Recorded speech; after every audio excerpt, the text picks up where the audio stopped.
warahmatullahi wabarakatuh. Baik, kembali lagi bersama saya di sini Sariana dari kelas 28B.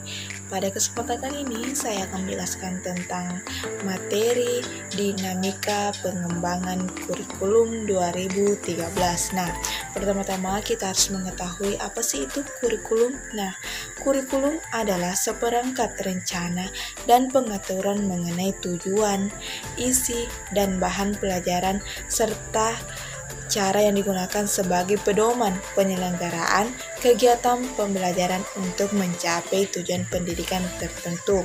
Nah, dalam merencanakan kurikulum adalah pencapaian kompetensi berpikir tinggi untuk menyelesaikan masalah berpikir kritis, inovatif, kreatif demi kehidupan bersama manusia dengan damai dan harmonis. Dengan berpikir tinggi, maka pencapaian kesempatan kerja di masa depan akan lebih terbuka dan lebih terakses dari segala keahlian masyarakat pada gilirannya dan membangun peradaban kemanusiaan yang sejahtera. Nah, selain itu, pengembangan kurikulum juga harus tetap mempertimbangkan dasar-dasar dan aspek akademik tentang kurikulum, yaitu ide, desain, dokumen, dan implementasi. Dalam aspek akademik, kurikulum peserta didik merupakan subjek pembelajar. Ini harus menjadi dasar rujukan utama dalam pengembangan kurikulum. Peserta didik selain sebagai individu yang memiliki potensi dan bakat, ia juga merupakan bagian internal dari masyarakat Indonesia. Peserta didik yang akan menjalani kehidupan masa depan sebagai insan berkarakter, berkembang dalam masyarakat, dan akan membangun masyarakat dalam ekosistem pendidikan dan kebudayaan berkarakter berlandaskan semangat gotong royong.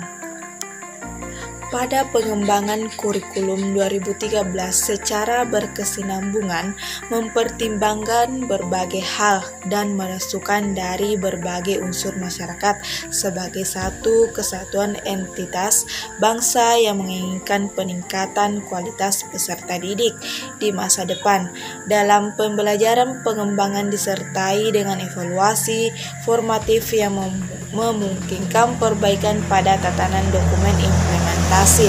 Dalam perbaikan ini melibatkan seluruh komponen masyarakat sehingga kurikulum hasil perbaikan menjadi milik semua komponen bangsa. Perbaikan kurikulum itu dapat dilakukan secara holistik, komprehensif, mulai dari ide, desain, dokumen, sampai dengan implementasi. Nah, namun perbaikan kurikulum juga dapat dilakukan pada sebagian dimensi kurikulum dan aspek dari kurikulum.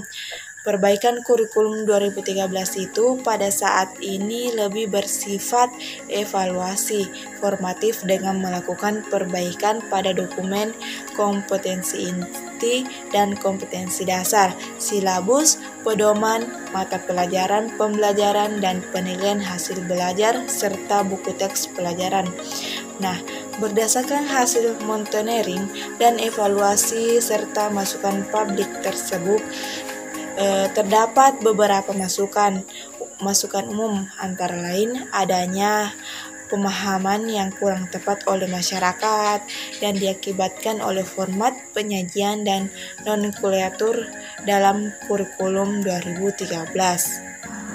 Kompetensi dasar atau KD pada kompetensi inti 1 atau kompetensi inti 1 dan kompetensi inti 2 yang dianggap kurang logis diakibatkan dengan karakteristik mata pelajaran.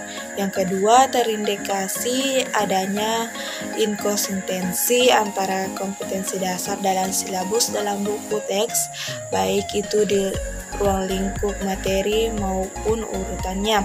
Yang ketiga itu belum ada pernyataan eksplisit dalam dokumen kurikulum tentang perlunya peserta didik lebih melakukan pada teknologi. Yang keempat, format penilaian dianggap terlalu rumit dan perlu penyederhanaan. Yang kelima itu penegasan kembali pengertian pembelajaran saintifik yang bukan satu-satunya pendekatan dalam proses pembelajaran di kelas. Yang terakhir yaitu penyelenggaraan dan perbaikan teknis buku teks pelajaran agar mudah dipelajari oleh peserta didik. Nah, itulah penjelasan materi tentang dinamika pengembangan kurikulum dari saya. Sekian dan terima kasih. Assalamualaikum warahmatullahi wabarakatuh.